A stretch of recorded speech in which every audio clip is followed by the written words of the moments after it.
computer. Good morning, everybody. It is the November 4th, 2023 SNHU Writing Workshop. The energy is high this morning. Why? NaNoWriMo. And in fact, NaNoWriMo and what's happening with this group that I'm so excited about is exactly why I wanted to have this Slack with all of you, because I wanted writing community for you all, because it's the best part of being in a writing program is meeting like-minded people and having them to bounce your work off of and everything. So like, I mean, I feel like we've reached the pinnacle. I can just now fade into the very foggy atmosphere out there. Because you have this peer writing group, which is amazing. And that kind of bleeds into what's happening in 529 this week. I'm in the 97% sure you're talking about peer review in your paper. And that paper, thank you, Colleen. And that paper directly feeds into the second assignment in module 10, where you're going to talk about this stuff again.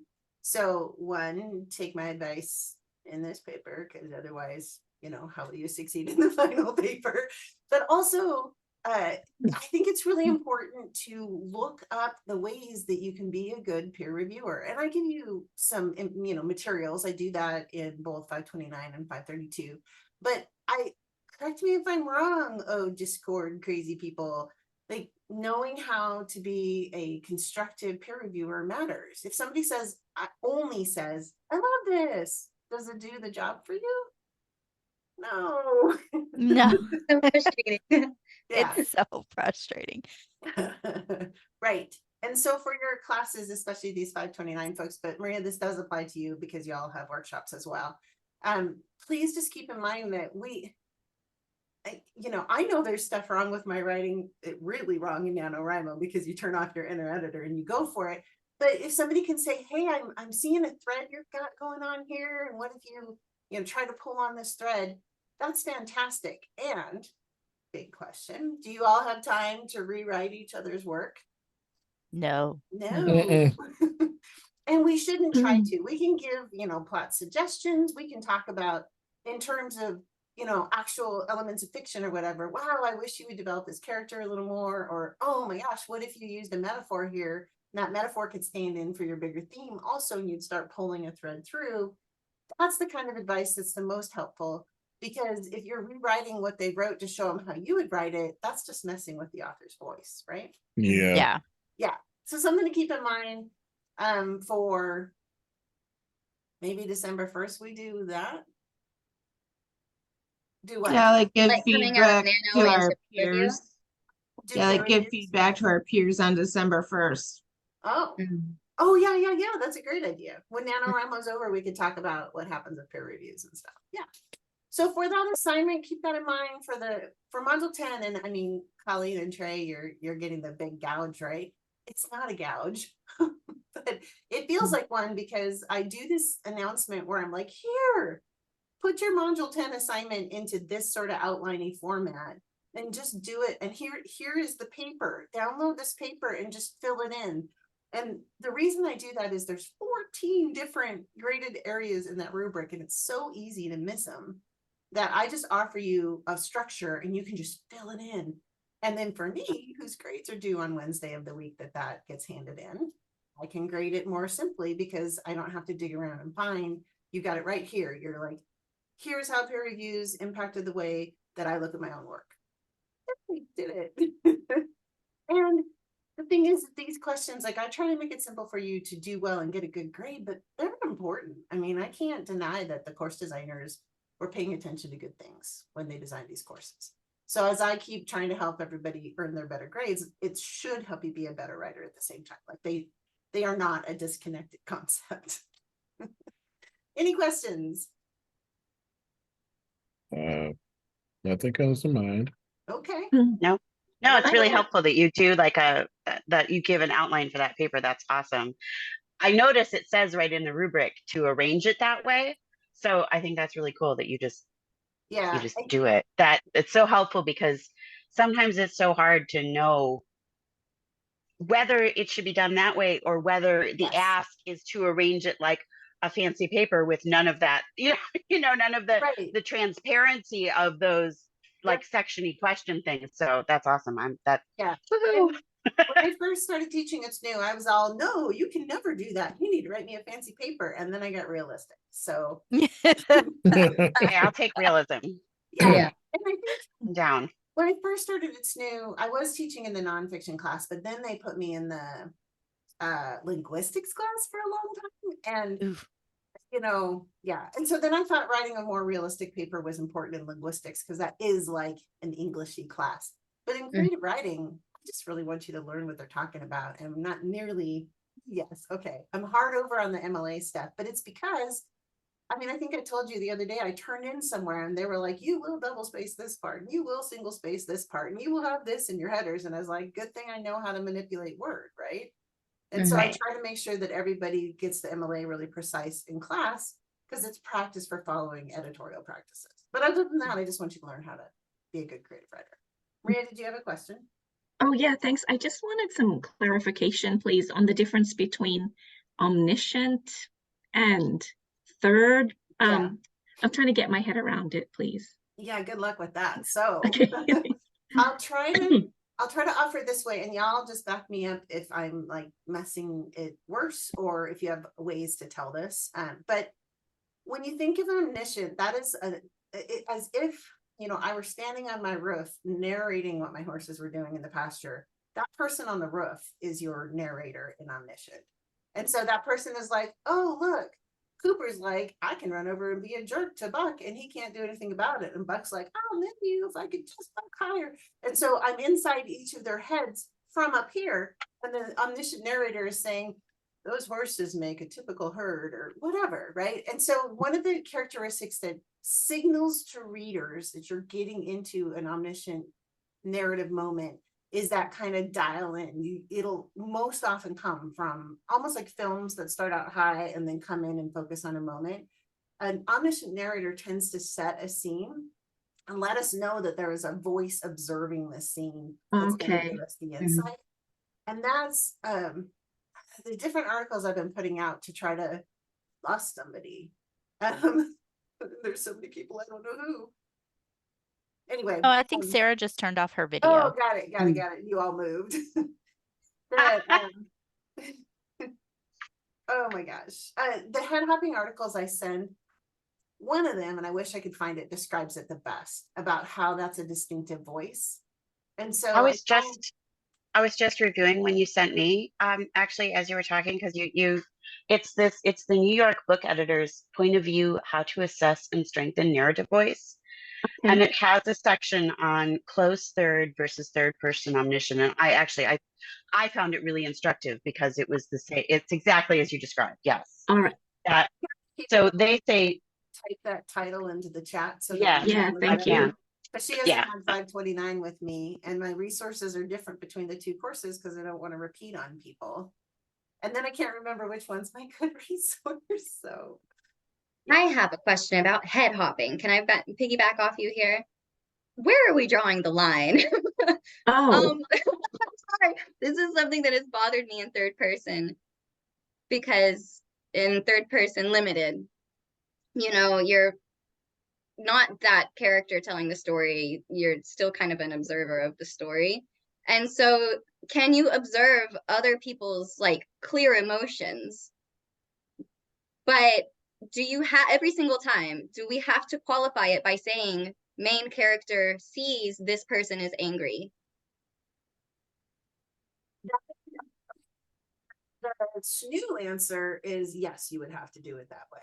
Right. But the talented author answer, you know how like every rule should be broken? Yeah. I think it was Celeste Ng's Little Fires Everywhere. Nearly made me insane. I listened to it, so I can't tell you what the format looked like, but I know she wasn't making breaks, and she was in one head, and she was hopping all over the place. So know that head hopping exists in highly successful literary novels that are contemporary. Okay. Yeah. So you can make that choice. I will say that until I got used to the choice, I was really being like, I was being thrown around a lot. So it took me about 2 chapters to be like, nope, this is just her style. Either embrace it or stop listening. And I embraced it. So, right. Yeah. every rule is made to be broken. There you I go. find it an interesting challenge. I think I always thought I would write third person omniscient. And so I'm finding it an interesting challenge in the story I'm working on for 529, which is third close, to like really stay there. Don't go anywhere else. Really stay there. It's really fun. Yeah, It's like fitting into a sonnet, you know? Mhm. and for things that are not for SNHU, all you have to do is make a break and do and I mean, other classes in SNHU, you could do this too. Make a break and get inside somebody else's head.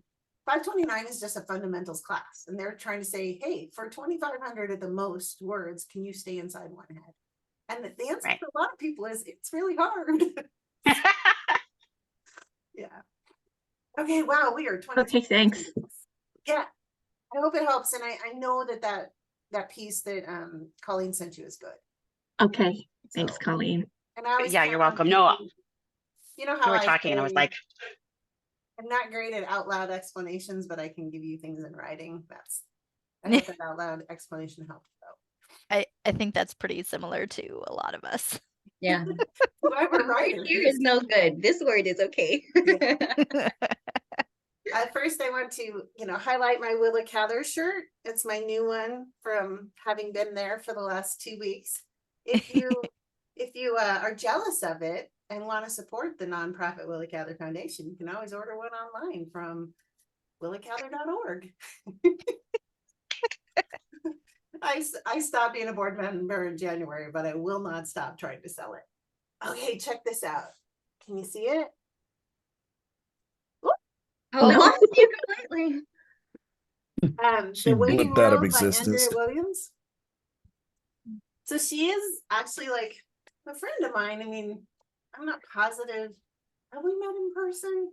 But still, she's part of the veteran writing community. She's been married to a vet for close to 20 years. And unfortunately, they're just breaking up now, but it does not kick her out of the veterans writing community. It actually makes her more strongly part of it. As a spouse, I mean, like divorce in the military is so common that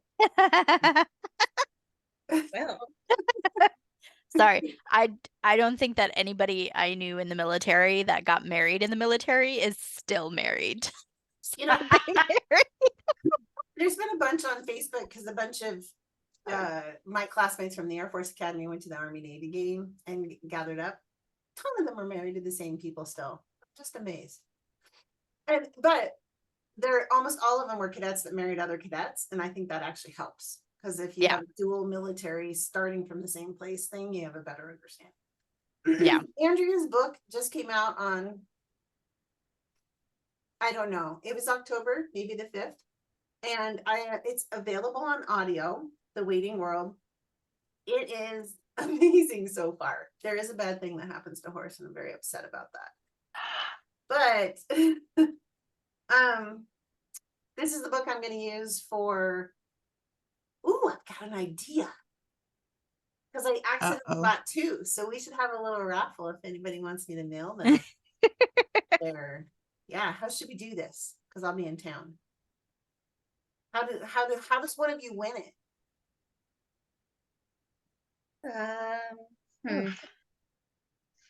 Who doesn't Right. want to win it? It's pretty realistic.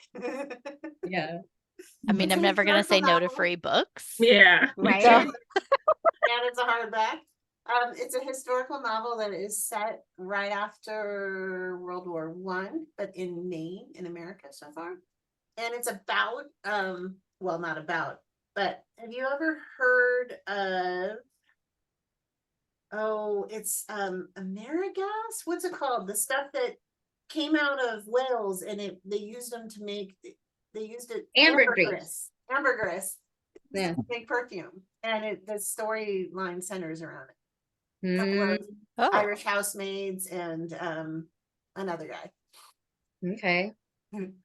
I'll tell you what. So, let's see. Comment. Did you guys want to write today? Because this is not impossible. I'm gonna just write you down by numbers if I can find something to write on. Find a writer or something to write on. While you're writing, Suzanne's 1, Jesse's 2, Randall's 3. I'm just doing the order you're on here. Colleen's 4.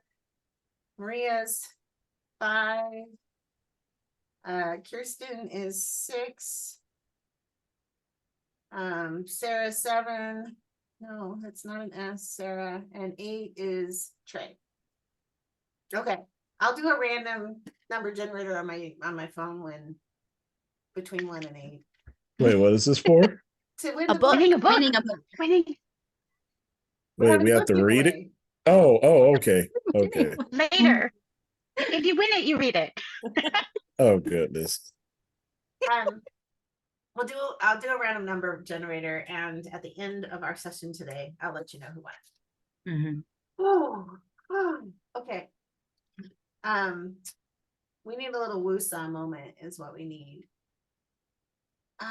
Hey, what do you guys think if I take that poem that I threw up for NaNoWriMo inspiration and we just read through it? Yeah. Oh, quit. It's being a jerk. Hold on. Nano elsewhere, miscellaneous media. Okay, I think this is too long for me to put the whole thing in the chat, but I'm gonna try. And the reason I want to do this, Abby Murray also is friends with Andrea and everybody else. And she's just brilliant. Oh, and this is going to be the prompt because I don't want to lose it. My message is too long. I know. She's brilliant. And You usually end up reading it anyway, and anybody that wants to could put their closed captions on if they, yeah, if you you're want. right. I don't know. Hold on. Oh, there you I'm go. almost there. That's half of it, and here is the other half. Ooh, if it'll let me put something that long in. Too long because you're a jerk. Oh, because it has a character limit. Boo. Boo. Can somebody tell me Wait, what the last what? word is? The last word on that child? The last Was. Was. yesterday, the poem I didn't write was. That sounds like a great starter too. Sounds like a great end. Lightheaded, unable to write poems. That's the repeated thing. The poem I didn't write. So I'm like, I don't know. Oh yeah, lightheaded, unable to write poems. Yesterday, the poem I didn't write was.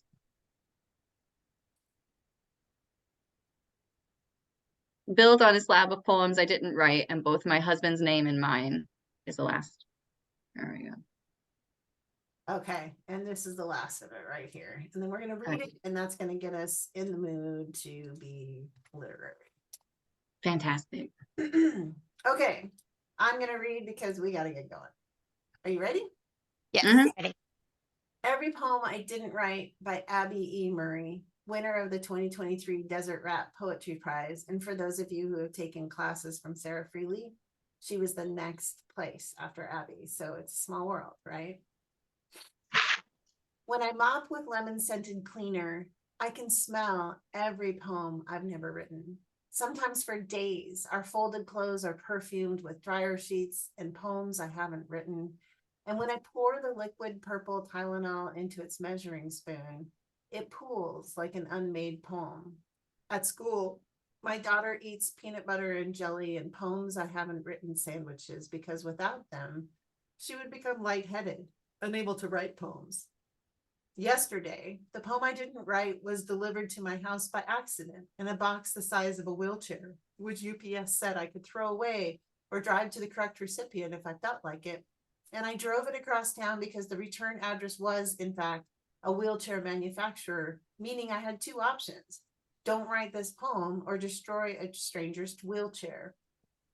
My car is large enough to transport all my uncreated poems.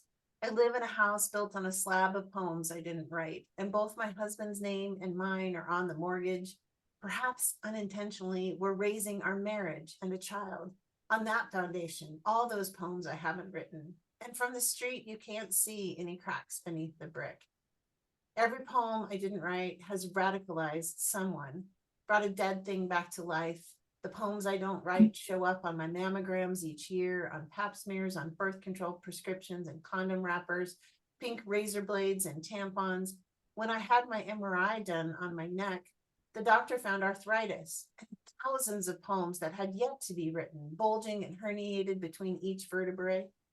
She pointed at my unwritten poems on the screen and showed me how they were compressing nerves she called important. The poems I didn't write are, in my doctor's words, significant. And I only have so long to address them before they spread, before they become inoperable.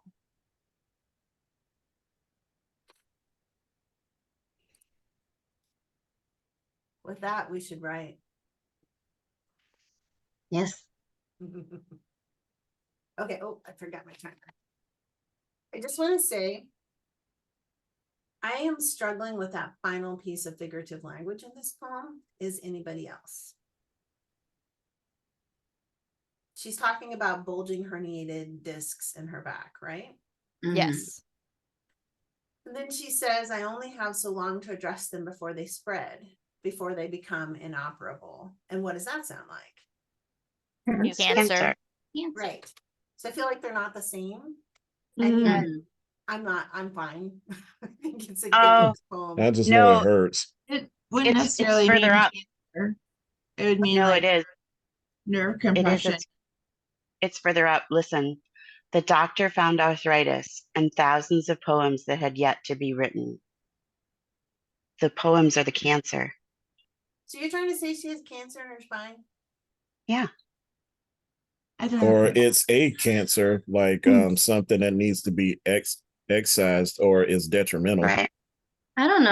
I mean, arthritis can get worse when it's unaddressed and can kind of, I don't know if spread is the right term for it, but it does get What larger. kind it is. Might start in might start in an elbow and then spread to your fingers, you know. So I am I don't totally know if it's writing. necessarily cancerous, but it, you know, needs to be expunged I'm type gonna of. write Could- her after Well, this and And talk about when it's like inoperable, you're at the point where you can't move anymore. Mhm. And so like the poems unwritten being like you can't move anymore, you can't express yourself Right. by writing a poem. Yeah. Right. So inoperable could mean both unable to operate oneself as much as being Oh, nice. not able to, right, to get it surgically out. That was Mhm. the other thing that I thought of right away was like it's the stress of the not unwritten poems that is like garbaging her up and like uh yeah, if she doesn't get them out at some point, the stress will be such that she can no longer function. Yeah. Mm. Mhm. Were any of you here for the poem about the cilantro seed that was planted? And the daughter went out in the backyard and picked the one bare spot in the yard and planted the cilantro seed. Not familiar? Mm-mm. Well, Google her name and cilantro seed and you'll see why she's one of my favorite poets. And I can't believe I know her. But another woman married to a military guy, part of the veterans writing community, and amazing. And these women and I did not get our panel with a swear word in it picked up for the AWP in Kansas City, but we'll try again hopefully next year. Okay, so for our improv writing, I'm going to go find that prompt and copy it and put it back in here so that you have it first thing. We're going to ask you to consider the sentence, begin with a version in one of these sentences. I didn't think this was going to happen, but it did, or she didn't think whatever it is would happen, but it did. He, however you want. You can choose an omniscient narrator if you want to try, but that's hard. We're going to use that, and I will kick you off writing. So start writing from that sentence, and then about every 30 seconds, I'm going to pop in with a word from the waiting world, and you're going to incorporate that word into your writing, and it will be amazing, and it'll work, and you won't believe me, but you're going to love it. So just do, man, tell your inner editor to be quiet. It'll just get in there. I promise. Anybody else want to offer some encouragement since I don't actually write these with you? Everybody says they can't do it, and then they rock out some amazing piece that we're all like dumbfounded and laying on the floor afterwards. That's it. Exactly what Sarah said. Okay. And don't justify yourself before you read it. Mm.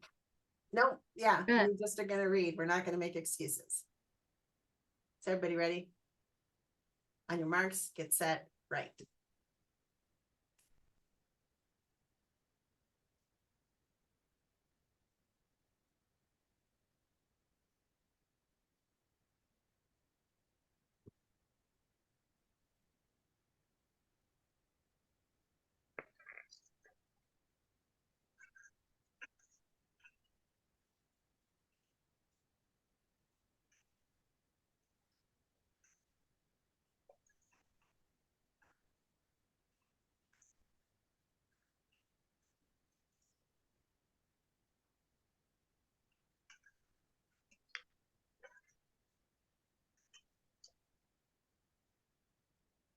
Conclusion. Conclusion, and I'll put it in the chat.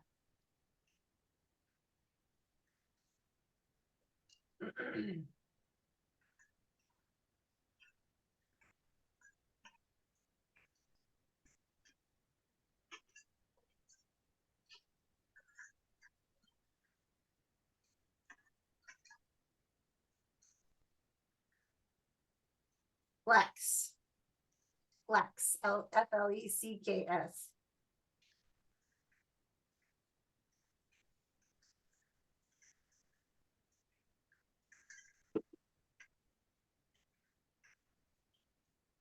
Oh, like little bits.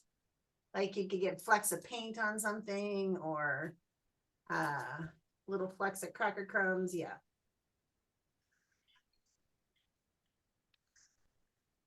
Gestures.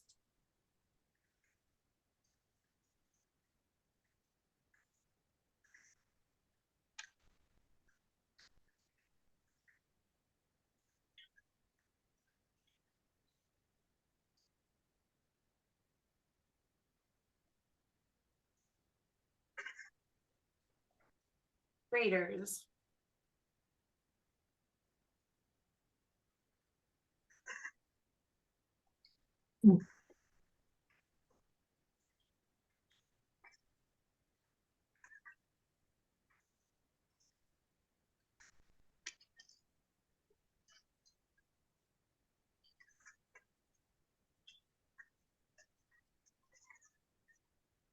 Um, um,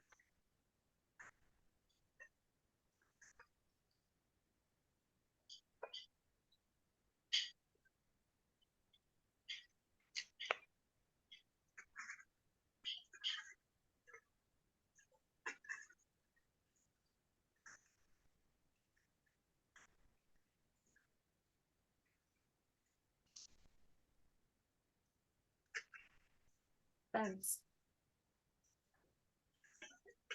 Elephants.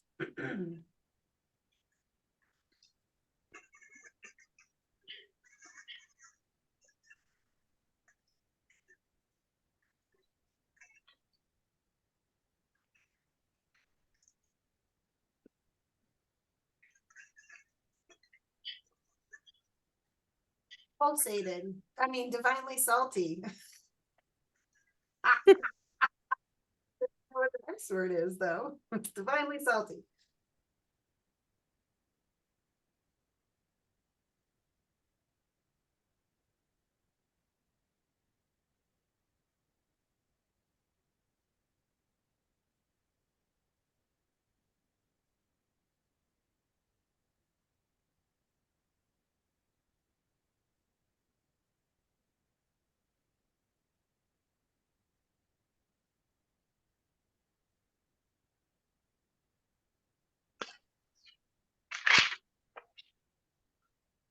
Pulsated.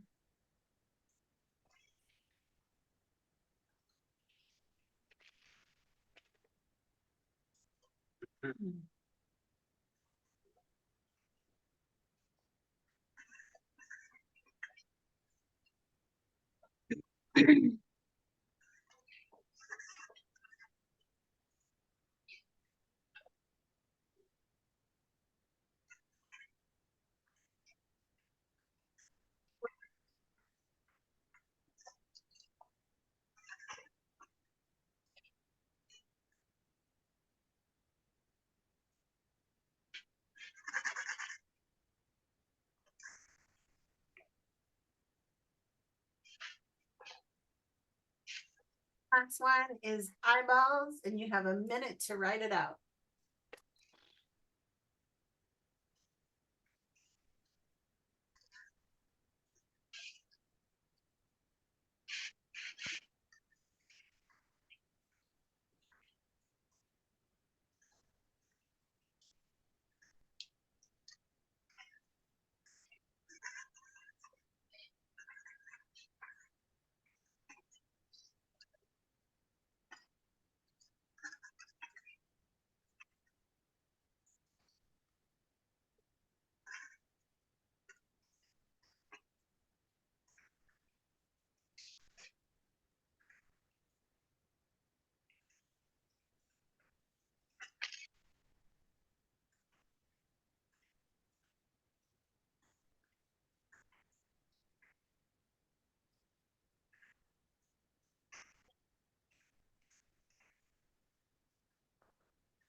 Alarm saying your time is up.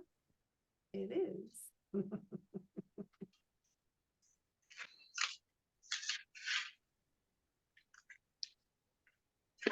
Oh man, I missed one. That's okay. It happens. And I was pretty erratic because I got stuck in the book finding. Yeah, Are we done? we're done. We are done? Yeah. Oh. So the words we're listening for, how people use them, are conclusion, flex, gestures, craters, bump, elephants, divinely salty, pulsated, rippling, and eyeballs. If you don't want to read this book now, oh, I forgot to generate. We'll do it on the next one.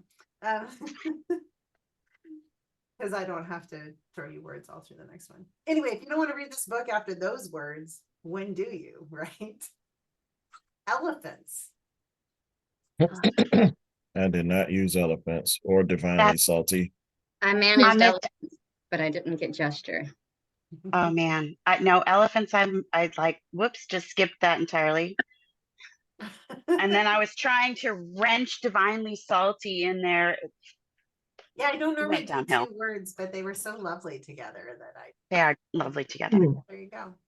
I wished I had a better context. Only didn't use elephants and divinely salty is because they didn't fit in my project.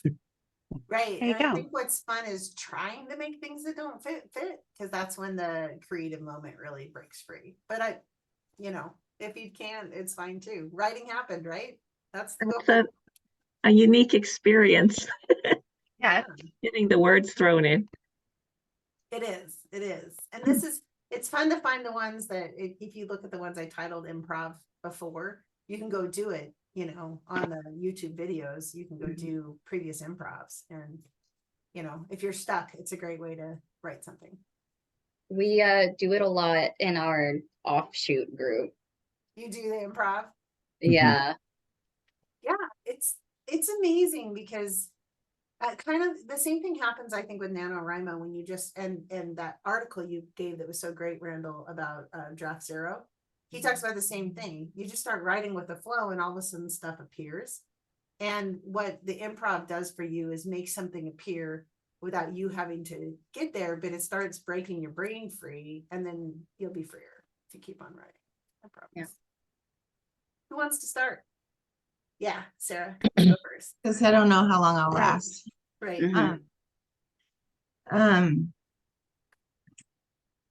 I didn't think it was going to happen, but it did. She said that she would always be with me, that I wouldn't be alone, as I had been for the entirety of my existence.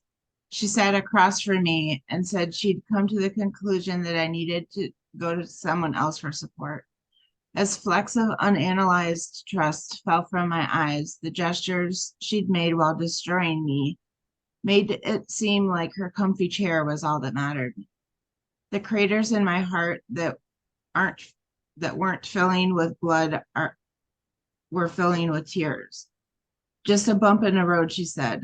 It's more like Hiroshima and the little Japanese girl running from the destruction.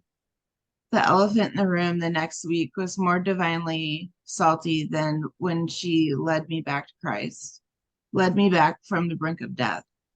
I sit on the couch, sinking deeper into the cushions as everything in my everything in me pulsated. I had to grip the arms of the couch to stop from fleeing before I retaliated or crumpled inside myself. The rippling effects of all the promises she backed out of may never stop my eyeballs from being red and dry each night like a strawberry left on a vine too long one hot summer day. Can I trust her again? Can I trust myself to trust anyone else? I can't even trust myself. I may as well be 1,000 miles away because it feels like I already am. I swear, holy shidoly. Sarah, amazing. You were fast reacting to those words. Yeah. She has practice. Yeah. Mhm. I think possibly Sarah's been at every improv. I'm pretty sure. So this is probably with us, and you've done it in the in-between groups, but with us, this is probably your 9th one, right? What? I'm just trying to figure out how many times we've done improv. Probably at least 9 times, 7. So March of 22. 2. How many terms are there per year? I don't know. Let's talk about your piece. That's more interesting. Okay, sorry. You started it. I did. Sorry, it's my fault. I like how when, sorry, Just to say, y'all were blown away. So what parts blew you away? I like how when the words that were thrown at you did not fit kind of, I don't know, literally with your piece, you Honey, he's switched to okay. figurative quickly, like the craters in your heart. Thank you. Yeah. That's an excellent technique with this, right? Yeah.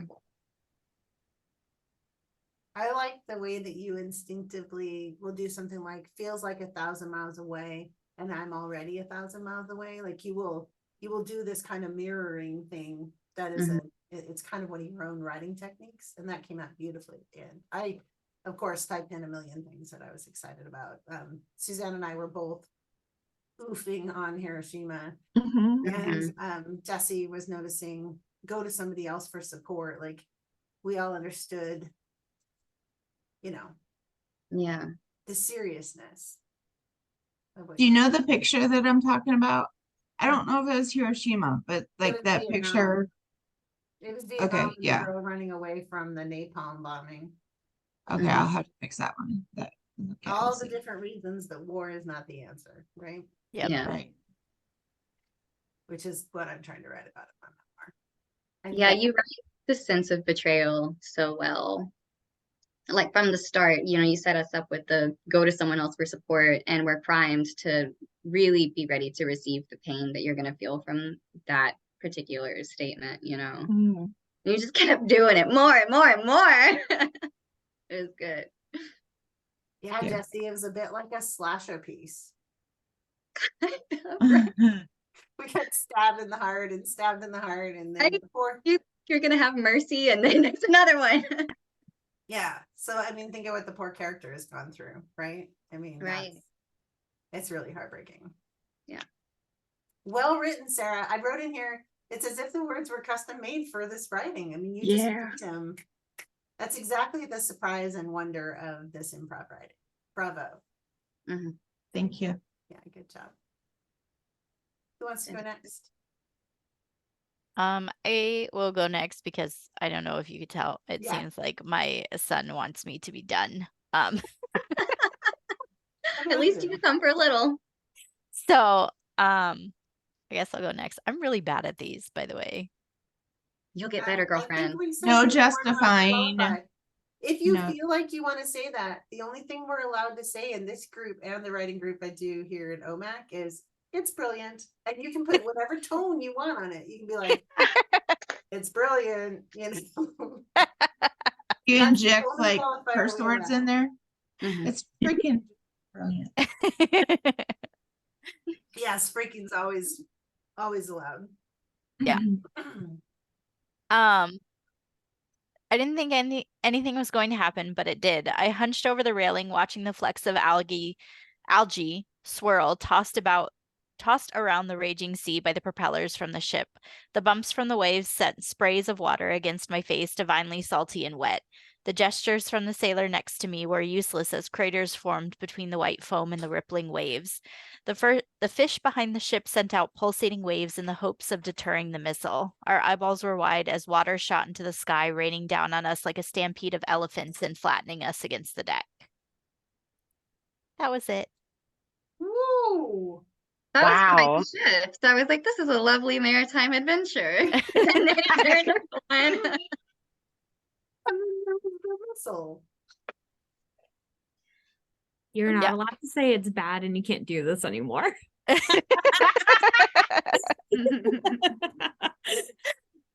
So, when I was in the Navy, I was part of this thing called the Nixie team. On an aircraft carrier, we don't have anti-missile like things the way that the smaller ships do. So we have Nixie, which is, we call it a fish. It's just like it's missile shaped, and we send it out behind the ship, and it like vibrates. In the hopes that if a submarine launches an underwater missile at us, the missile will be attracted to the fish instead of Oh, the ship, the ship itself, because the fish is supposed to make more noise than the ship is, so it's supposed to mistake the fish for the ship. So that's what I meant by fish. And that's the only defense. Yeah, you guys did never have to like actually use that, did you? No, we never actually had to use it. We had one like scare when they thought when one of the ships that was in our strike group was tracking a submarine, like a foreign submarine. It was a whale. We were out there for like 6 hours. It was a whale. Oh man. Aircraft carriers usually have some kind of battle group accompanying them to help protect them because they're so sitting duck. Yes, aircraft carriers will always have a strike group. It consists of usually a submarine that we don't know about. And then there's usually anywhere from 2 to 4 smaller ships, so like destroyers, cruisers, or frigates that are around us at all times. Yeah. So what I wanted to say about what you wrote is that you made like hopefully a missile exercise sound kind of beautiful, like a maritime adventure. You know? yeah. Yeah. I was really impressed. I loved the use of the divinely salted. Like those words, they just seemed like they were picked just for you to write that. That was Yeah. amazing. You Yeah, got the water in They there. seem random, but they get synthesized. Yeah. Right. And if you've read all of Tim O'Brien's The Things They Carry, the book. Oh my God, I love that. I have it. I love the story, the short story. Yeah. Well, the whole book is great, but one of the things that O'Brien is so wonderful at describing that I think is true, has been true for me and is obviously true for Kirsten, is that there are these moments when you're supposed to be this, you know, massive force for the United States, and you're like puppies by the airfield. It's beautiful. And so when you have divinely salty water in your face, there, the moment, like what it stands for is so awful, and the experience is so amazing, right? The beauty. Yeah, definitely. The algae being pulled up by the propellers is definitely like, I would go onto the fantail at night, and there was like algae that glowed in the dark, and so it would be like stars trailing the ship. It was like, it was beautiful. It was one of my favorite things to like, if I needed to just, was to go out to the fantail at night and like look at the algae. That's amazing. Yeah, it could even be symbolic. Yeah. With the machine and the nature. And we're all made of stardust, right? Even Oh yeah. down there. Yeah. And you know that place I just published, Collateral, Abby is the main editor, but they publish like military stuff. You should be writing this and sending out to these places. Yeah, I looked at because you sent a couple of them from not this last Kaleidoscope, but the Kaleidoscope before. You sent me a couple magazines that I looked into. Yeah, and I don't think I had Collateral in there. I'm not sure I knew about them then. I don't know. Yeah. So keep it in mind. Really exciting stuff. Who wants to go next? I can go. Great. Kaylin didn't think this was going to happen, but it did. The ceremonial spear sailed through the air on target and ready to light the way to her ascension, her acceptance. She should have known the conclusion was not what was to be expected. Flecks of glass rained down on the stage. Her people gestured at the craters now impacting the floor as the masked assailants bumped the spear from the air. No one moved. It was as if elephants were squeezed into a room too small, and Kaylin couldn't help but feel divinely salty as her body pulsated with nerves of the battle that was about to occur. The audience's eyeballs were rippling from Kaylin on the stage to the approaching figures stalking towards her like she was their prey. She was about to show them that she was the huntress. Ooh. Ooh. Oh,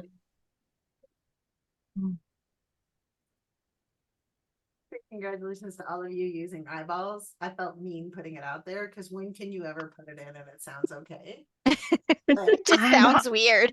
But eyeballs rippling, really nice. Hmm. Sarah on that one. It's like freaky kind of, and Like, trying to imagine, like, is it like wavy type of rippling, or is it, yeah, that's Or the eyeballs themselves, like, intriguing. you know. Mm-hmm. In this one, Yeah. did anybody else have that Quentin Tarantino feeling? Like we got that, and then we were in that moment, like the glass ended. yeah. That's what I felt. it's very like that moment when a comic book is turned into something, you know, where entrance character kapow, and then you get their stat. Yeah, and I How's felt that we again? had the promise, you know, that promise that comes in the beginning of a whole epic series or novel or whatever. That Mhm. felt like the promise, like we were in medias res and we were like, onward ho, she's going to be the huntress. Mhm. Randall, I think I interrupted you. Were you saying something? No, I was agreeing. Okay. I saw And it you could were almost agreeing. be like a playwright. I don't know if playwright's the right word, but like the reveal like that makes me think of a screenplay. That's what I was thinking. Like, Mm. but I don't know. I've never written one, but that's what it made me think of. I like how you went somewhere empowering because the prompt was a little dark. Yeah, I thought it was dark too. Isn't that funny? Yeah, Like, it but made me I think guess of it didn't death. have to be. Yeah, I like how you turned that in a different direction. Yeah. That the veterans of these writing groups know that whatever you get handed, you can turn it into anything you want it to be. Mhm. Yeah. Yeah. So if you're not in the mood to write dark, you just don't. Okay. Yeah. That was really great, Suzanne. I'm so Yeah. excited about our huntress. And we are definitely, it's my fault that we're so far behind. So we should keep moving through people so we can do one more writing. I'll go. Thanks. Okay. All right. I didn't think I would watch Lucy fill the vacant space on her left ring finger while my own remained painfully sparse, but I did. And while I walked down the aisle that I begrudgingly stood at the end of, the for rent sign on my bare hand glared under the flecks of glitter from my eyeshadow. And I came to the conclusion that when I stepped off the plane into the craters of Hawaiian soil, I had in fact swapped dimensions. Or maybe the plane had crashed, and in that moment before we hit the water in a thunderous bump that no one would see or hear, I had actually imagined the folds of her ball gown traversing the aisles and hills like white elephants. And maybe my tears watching the scene were in fact the divinely salty remnants of my watery grave, pulsating through my body like blood and leaking out in memory of her bright future. But my red-rimmed eyeballs felt the pain of those tears, and reality was rippling over me like the waves I hoped I'd been buried in. Lucy was getting married, and I had to wrench the loneliness like the flowers in my hand in place of a ring.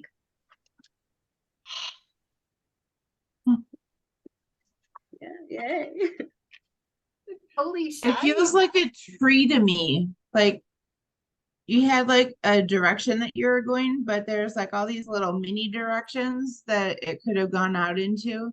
And that was unique. I like that. Because of the words. Mm. The for rent line cracked me up. I nearly lost it. Me That was same. great. Me same. I Yeah. also really liked what you did with the ball gown and the elephants. Like that was, it was Mhm. unexpected Yeah, because you that had was you great. had to wrench that word in there, but it really worked. And Yeah, I've had to read that piece like 100 times Me for this too. to repeat. It just won't leave. I almost did the same thing in mine. I almost did hills like white elephants too. I was trying to think, how do we not use it in a cliche way? And I'm like, there's my editor talking inside my Read head. into it, So babes. I'm gonna do an improv, only I'm gonna come up with all the words and they're gonna be like wallpaper, yellow, kills, elephant. Don't even think about it. Oh no. See, You what sure I didn't super include love, Appalachian. what I super loved is like you let loose in that moment. The lost moment is what I'm calling it, you know, and I've never even watched that TV show, but I know the premise. And I love because once you launched into there, you got to do whatever you wanted with the words that were coming. So there's really something to be said for ascending, even in the most straightforward, not because this was, you know, a normal narrative. You weren't in another dimension, though you felt like it. You know what I mean? Like this is a person kind of having this fantasy moment and while reluctantly, begrudgingly standing at the end of an aisle, you know, being a bridesmaid. And letting loose like that flight of fantasy is where some of the most amazing stuff can happen in literary writing. So nicely done. Way to unhinge. I stay there. Does anybody want to add anything else? For Rent was the best. I want to add because immediately my brain went, ooh, rent. Not to buy, not for sale, for rent. I'm still thinking about that one. Thinking. Mine is sold. Okay. We have my middle line, Randall, Maria, or Colleen, who would like to go. I'll go because it's dark and I don't want to end this one on dark. Okay. So, okay. And I didn't seem to react as quickly to the words. Yeah, So, that's okay. That comes with practice. All right. Yeah, if you even got a couple words in there, you're doing great. In other words, it's brilliant. All right. Yes. Freaking. She didn't. Brilliant. Sorry, I read off my handwriting, so apologize. Okay. She didn't think this would happen, but he did it anyway. He ran up and down 2 flights of stairs twice, a second chance, a loudly stomping desire for the second chance, and not the final sleep, the final conclusion, where flecks of memories would rush in like a tidal wave of a 16-year lifetime of kind and ugly gestures. He stomped up the stairs, making craters in the fake wood. His despair was a meteor that he shook the plastic bottle, and each pill making a million crackling bumps. The elephant was the room. What was that something after, filling her lungs as she empathized with his cry? Divinely salty death pulsated through her veins, but it was time to live, time to rocket to the surface. What are you doing, son? Each red pill looked like eyeballs, horrified that they would journey down the young boy's throat. The worthlessness that brought upon this stomping was larger than all the elephants. Sorry, that's it. Bit of a mess. I'm sorry, freaking brilliant. Oh, brilliant. No, it was really fantastic. You incorporated those words in really unique ways. Oh, that thank you. really I was like, fit that. whoa. Okay. I Yeah, liked you did a lot of that really beautiful like repetition and mirroring that somebody else also did, but that was in the very beginning, that was really powerful. Oh, thank you.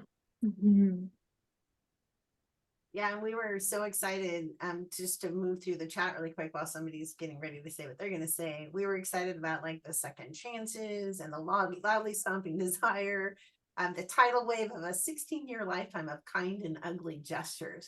Holy scamoli, right? That one was brilliant, kind and ugly. Oh, Like that. yeah. Oh, 3 feel that. landings on craters in the fake wood. We loved that. Mhm. The elephant was the room. I thought was amazing. Randall said despair a meteor, which right. And then I love the time to rock to the surface. And what was fun was for me was you were kind of free associating. So we have multiple different versions of the figurative language that could be happening going on in here. And it just it was fun because which thread were you going to pick up? Was it going to be craters? Was it going to be meteors? Was it, was it going to be actual spaceships, right? yeah. Thank you guys. I'm going to reflect on what actually happened in my head when all the words were coming at me. So Yeah, and we love Wait until you see what we do next. Did I miss anything? Anybody want to add anything? I really loved it. oh, thank you.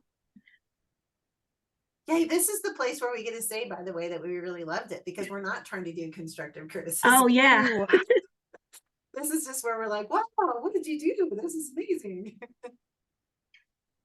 Okay. Well, Maria, thank you. That was brilliant. Who Thank wants you. to be brilliant next? Randall's always super polite. So Colleen, if you're ready, we'll go with you. And then Randall's going to bring up the rear because he's like this guy that's like, I'm not going to speak over all these other women. Okay, yes, I'll do it. Okay. Mine is also super brilliant. Okay. She didn't think it would happen, that she would discover a comet, but she did. Ages ago, she'd come to the conclusion that staring at the sky, at the flecks of burned out flames of the stars that exploded a million years ago, would never bear fruit. She explained with gestures of the insane that she was a failure. The craters of the moon were not for the likes of her. But now, through the telescope, she could see the fiery tail of a roaring comet. She moved to get a piece of paper, and with a bump, the globe of the Earth's constellations fell from her desk. It rolled across the room and crashed delicately into her aquarium. That was where I was going to use divinely salty, but we never made it that far because I could not keep up. Oh. I feel like I don't know how this happened because that's not what's happening in the book that I use. But there's definitely this kind of star, celestial, galaxy theme happening with a bunch of you. And I love when this happens because even over Zoom, somehow like our brains kind of get together. And I bet you guys are finding that in the between weeks as well. Yeah. So this idea that everything is made of stardust, I feel like really informs Colleen where you're going with that if you keep writing on it. Yeah. Yeah. Crash delicately, Randall. I'm in. Yeah, Right? that was so good. Yeah. Thank That was you. great. It read to me like the little 6-minute intros in a Pixar film that are Yeah. sometimes so like wonderfully like magical. You know what I mean? Yeah. It kind of Yeah. had that vibe. Yeah. What's fun, I can always tell when I'm influenced by what I'm reading. What This are is you definitely reading one to of those influence that? I'm reading for fun in the 5 minutes that I get to read, which are the longest 3 hours of my day. Is, I'm reading Veronica Speedwell mystery novels. Nice. She's the character. There, I can't remember who the writer Yeah, is I've heard now. of her. Yeah, they're brilliant. They're wonderful. She's in Victorian England, and it's just they are light and lovely, and they always have a nice twist, which is fun. So it's nicely different from everything else that I'm doing, you know. Yeah. And I agree with Suzanne. This is beautiful. And Jesse also said, and I was on it, but I don't know if it was up or out, but the flecks of burned out flames and of the stars. Yeah. That was incredible because the idea that we're seeing the flecks and they're already burned out was all behind that, which is great. Yeah. I like that too, but I couldn't type fast enough. Thank you. So see, y'all are like It's so brilliant. And it was brilliant. It was really nicely done. Yeah. Thank you. We should do improv every time. But we won't because we exercise different muscles. Great, Colleen. Randall, ready to set us on celestial fire? Not celestial, but there might be some fire. We'll see. Okay. Usually is. I never thought this would happen, but it did. The mission was supposed to be quick, a cleansing of the gloom that had finally spread across the waters. I had never imagined I would find her. What should have been the conclusion of hostilities saw the fighting continue, flecks of gloam replaced with drops of innocent blood. I felt obligated to save her, compelled. It was more than a gesture, and bringing her back to Dara helped heal the craters of guilt in my soul. I expected a bumpy transition, but never imagined the church would respond as it has. Now love has become one of the elephant-sized sins that block the church's view of the goodness my love has brought. As Kayla would say, they have become divinely fucking salty. My energies quickened and pulsated through me for the first time when I saved her, and now I stand ready to defend my home against the rippling horde of infected. I am blamed for this calamity, but the truth stains itself on the eyeballs of the cursed. The church brought this damnation on itself. Nice. We stand Arik and Kaylin. I love that you got her attitude in that, because it's very much everything you put in your character sketch for her. It's what I was hoping to see. Love it. I also loved the rippling horde of infected. That was incredible. I'm just really impressed at how you guys react to these words getting thrown at you. Veterans, definite veterans. You did the same thing. Yeah, you did do the same thing. They can just get more of them in, partly because I think they're typing too. Is that right? No. I did today, but not usually. Wow. Ooh. Guys, you're amazing. I have to step up my writing game. Yeah, look at that. If you want me to type, I will. I'm just following No. orders. You told me to do it by hand. No. So. Right? I really do Right? want you to write by hand. It's better, even if it's not readable. Gloam, we loved. Flecks of Gloam, we loved even more. 3 Craters of Guilt made it in.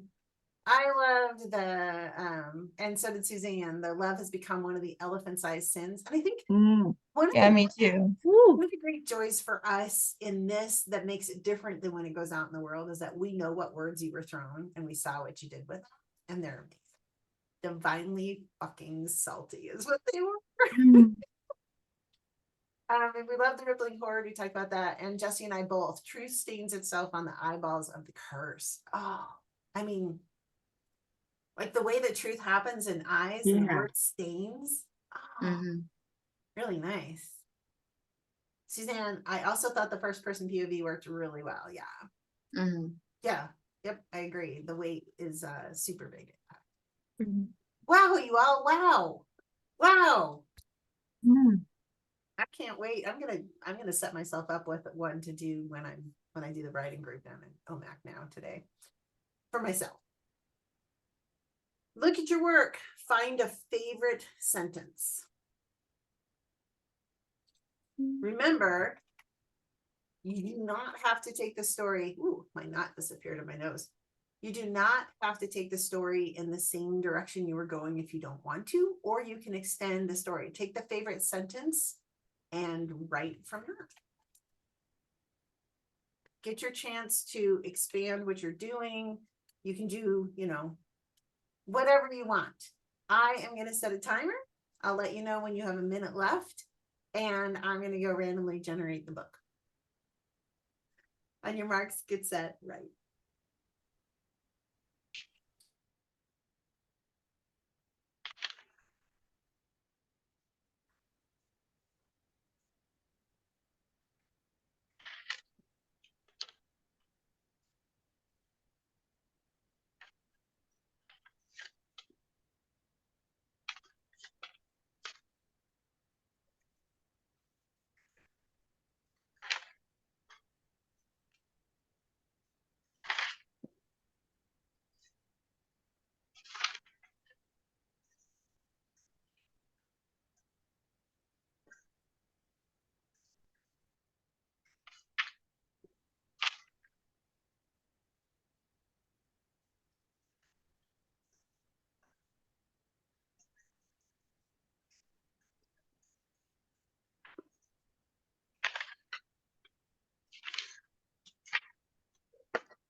You have less than a minute left.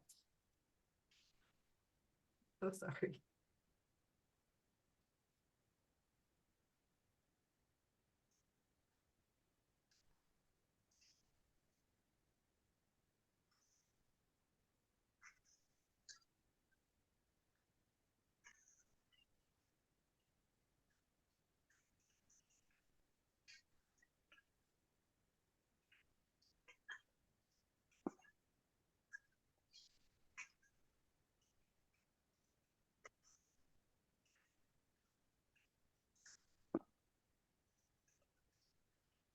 And since I didn't give you much warning, just gently wrap up your practice. Your time is technically up.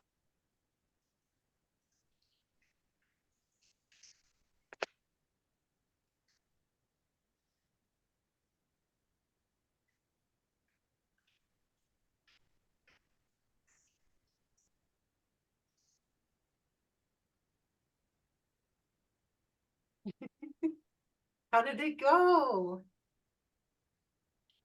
Got a couple nods. It was so brilliant, let me tell you. It's I'm the most brilliant thing I've ever done in my life. It was different. Differently brilliant. Differently brilliant.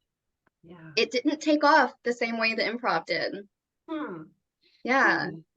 I think that's really normal. And what I mean is that once you're responsible for the words, your brain starts going, oh, I don't know. And so you have to encourage it to embrace the feeling you have in improv. Right. Very that. And honestly, I think that when you get in the flow, like say you do a sprint for NaNoWriMo and you're about 10 minutes into a sprint, I think your brain starts to go fine, just fine. Oh my God, we're still writing. What? And the same sort of thing starts to happen. Yeah. I just feel it's more painful way to get there than improv is. Yeah. Okay, so I know you all got there. I want to check in with Sarah, like how you doing? Do you want to be the first to read? Are you getting tired? Yeah, probably. Okay. I went out on a limb for this one, and you'll probably figure out why or how. Okay. Just a bump in the road, you say, as your Honda Civic flies through the air over the deer the car ahead of you had just hit. You had to choose, fly over the deer or fly over the side of the bridge. When you finally take your next halting breath, you notice the deer is still slightly moving. You wonder what it must be thinking or feeling. You thrust forward your chest as chunks of your McDonald's quarter pounder leaves your stomach. You grab your phone that had fallen under the gas pedal to call 911, all the while keeping your eyes stuck on the breaths coming in and out of the poor, beautiful creature that had just had a very bad day. You start walking towards it behind your car and notice the vehicle ahead of you has a child in its car seat.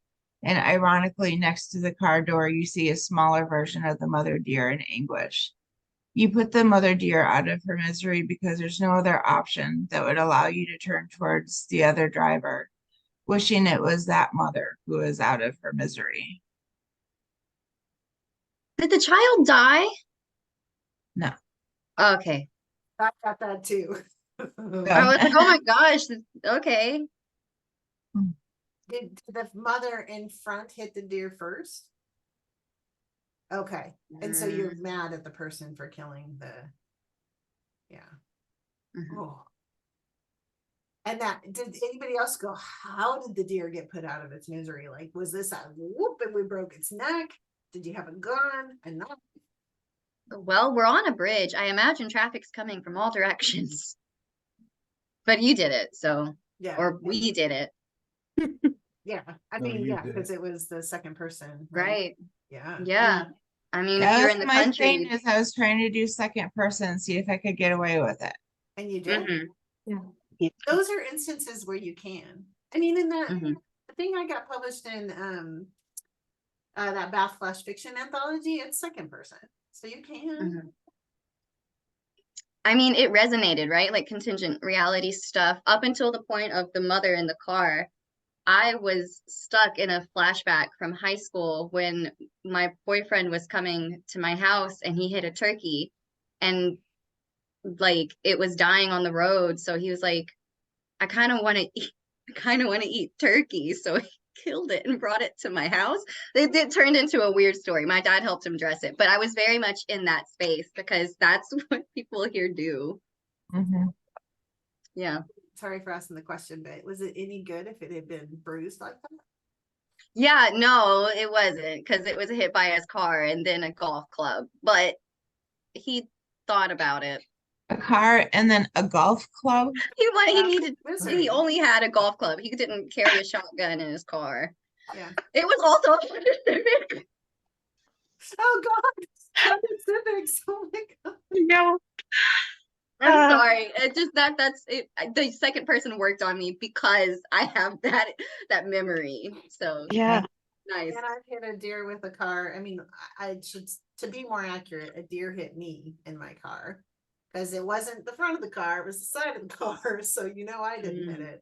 But yeah, I was right there with you the whole time, and then the thing still lived, even though it had a broken neck. It lived for a little while. So I think it's a really resonant experience because we've all had this happen or had something similar happen in our worlds, I would guess. And the entire time, I felt like there was a bigger metaphor happening, that the deer also meant something, you know, that there was, because we were asked to be the character, I felt like there was a bigger symbolism at play. That day. Yeah, exactly. Bad day. Yeah. Nicely done. Yeah. Knocking it out of the park. And I mean, Thank you got you. like 7 minutes of sleep last night. That's amazing. Maybe that's why. All right. Well done. Well, who wants to follow that with something brilliant? I'll go. I waited until the end last Yeah. time. So Yeah. the church brought this damnation on itself. Blasphemy. The pontiff hissed the single word through her lips. Once the accusation would have been a death sentence to my overly faithful heart. Now it was just empty air. I did not call the gloom down on the city. You did that in your madness and greed for power. I will be taking the sword with me, and I will save this city. Not for you. Your corruption dies after this corruption. I do it for the people and for the ones that I love. You will not. The pontiff motioned with her hand, robes whispering as flame and sorrow moved to either flank. The two knights had bested me individually in a score of sessions each. I had never dreamed of fighting them at the same time. There's more at stake this time. Lightning flared in my eyes and I leapt forward to meet them. You get so much in these how do you do that? That's awesome. Are you Lightning wondering- there, yeah. That's Couple Are of you us. going to include it? Pain, but I agree with it. Yeah. Yeah. So you, in such a short period of time, make him such a hero, you know? Like, I think I don't have any doubt what's going to happen to Flame and Sorrow. Does anybody else? I think that there'll be like a reversal. There'll be a moment when we have doubt, but right now I'm like, oh, he's going to kick their hind ends, right? Get it, Eric? Oh, is that his name? Yeah, Arik, yeah. Arik, sorry. Yep. No, you're fine. Yeah, that's why audiobooks are so great, because we learn how to pronounce everything. So, literal lightning or just that flare of anger? Literal. Ooh. Suzanne's like, I know what's going on here. Do these words all count towards NaNoWriMo then? Maybe. This is late in the book, so I'm not even close to this yet. Doesn't matter. You can write any part of the book. You don't have to Yeah, write. yeah. I know. I technically can. We'll see. You don't have to. I'm grasping for every word. I outlined, it counts. What else, everybody? What else did you love about this? Her lips. Yeah. Especially because that was, that for those of us who aren't completely in the know, it flips our expectations on the head when the pontiff is a woman, right? Yep. Right. It's really nice. And then, yes, Suzanne's the repetition with I will, the empty air, the gloam down the city. Yeah. Yes. We love it. Anything else? Randall, you continue to inspire all of us. Dun dun dun. All right, Suzanne, Jesse, Colleen. I can go next. Okay, go. Hello. I know. Ready? She was about to show them she was a huntress. Teus clinged to her glaive as he was trying to wade through the crowd to get to her. Breathe and Athencia called to her as a large, cloaked figure got closer and closer, her wrists burning with the bracelet's warning, and she had to focus. And remember, she was here, presumably about to be stabbed, but the burning was shaking its way up her arm, or snaking its way up her arm. She was 13 again and laying in a puddle of fire, and her flesh was melting and mixing into the puddle, and she couldn't move, can't breathe. Kaylin. Her father roared, but he wasn't there. It was only her and her dead cousin and the one who saved her. You're with us now. Her uncle's whisper was the loudest thing in her ear as he grabbed her shoulder and pushed her into Athencia's arms. That's it? I'm almost to the scene in NaNoWriMo. Did she die? Did she join them? Oh. You already told me you're taking these Yep. that I love anyway, so whatever. I can't even read. I'm sulking because the part we worked on together. For what? For what? For the prequel. Right. Okay, everybody. Is this the flashback with the cousin? Is it playing on that time? Mm-hmm. Yeah, it's like the scene where her ceremony is interrupted, but because of like the past trauma, it's like snaking its way back and forth between like, is she like, she's like stuck, even as she's literally about to be murdered. Yeah. Yeah, definitely. There's the scene that's gonna get her. You can tell because she's, for the huntress, she is distracted, and you know the people are trying to help her, but you can see like the snaking and the burning, and you're giving us a lot of good foreshadowing of what's coming. And then like the melting, and they're going to join, like you can tell that the fabric of the present and where she's, whatever the place is she's going to, you can tell that's starting to become more blurred or fluid, or was that what you intended? Yes. Yay. What else does anybody else want to say about what we noticed?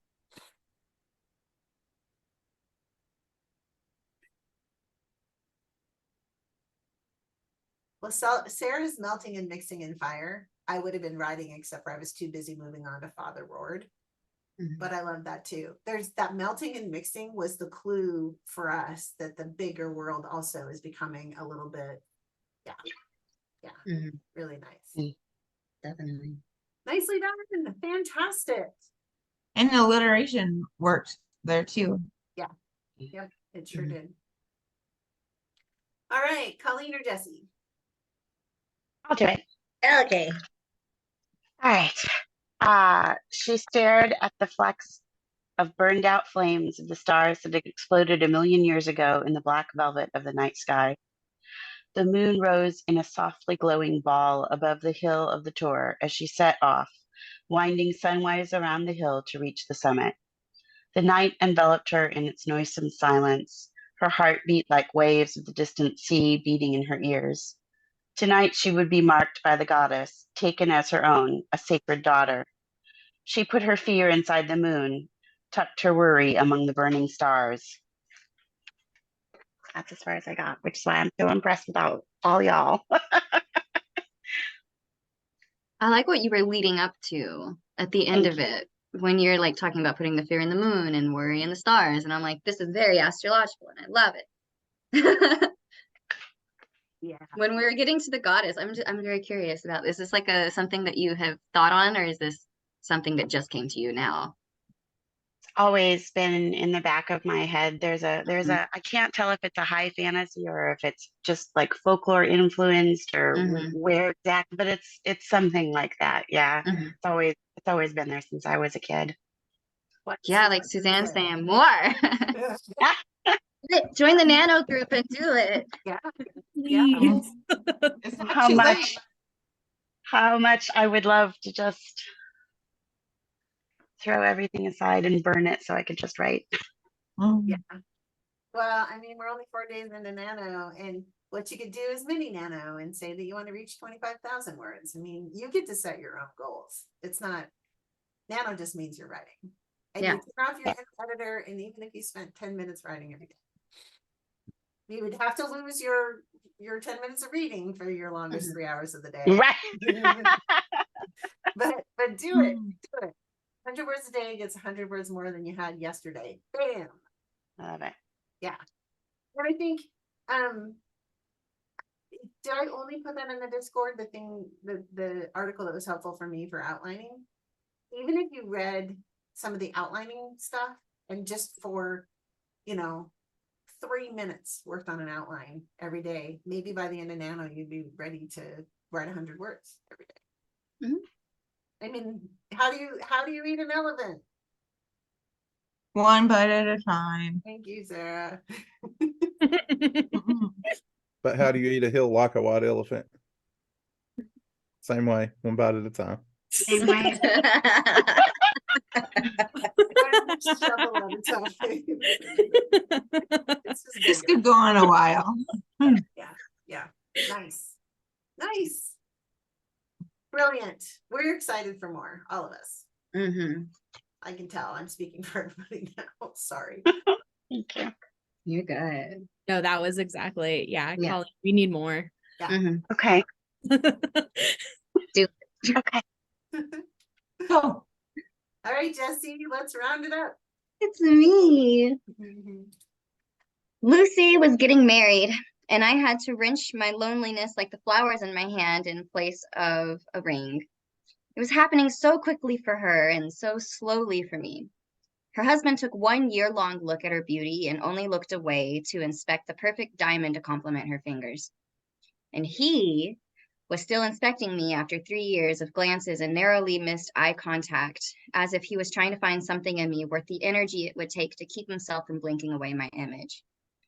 Lucy was getting married, and in her hand, clasping her husband, I saw instead a little girl clenching a Hot Wheel, happily dancing around my living room when I got home from school, because little Lucy Lulu pee-peed in the potty, and she finally got a prize.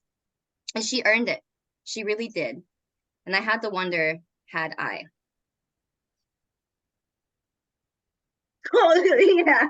Wait, can you do the beginning again real quick? Because I just went to did you just ask if you pee-peed in the potty? And I don't think that that's what you were talking. So No. do you have a second to go back? Lucy was getting married, and I had to wrench my loneliness like the flowers in my hand in place of a ring. That was the opening. So Yeah. did that creepazoid husband have a thing with a bridesmaid and get her pregnant and little Lucy Lulu? No, absolutely not. It's not like that. Ah, No. because he's staring at her like a creepazoid. Yeah. Well, this is when being able to see the no. Oh, okay. This is when being able to see it written would be a compliment, because he here would be italicized. It's The another second guy. he, yeah, the bridesmaid's significant other. The bridesmaid's Being he. able to see that visual would have been very helpful to understanding. So I it's loved like a also comparison, the 1 year right? long. So you're basically Right. saying it's like a comparison, right, between the husband and the Yeah. bridesmaids. Okay, gotcha. Yeah. So but But so the significant other is staring at the bridesmaid, but she's still got a for rent sign on her hand. Yes. Ooh, but little Because he won't. Lulu is at home, and she named it after her best friend. So there's so much more going on here. There is a lot. Yeah. I feel like we need to punch somebody in the nose. Do you want an address?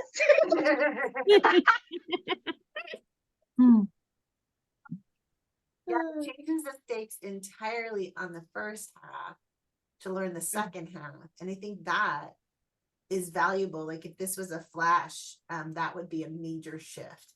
That is, you know what I'm saying?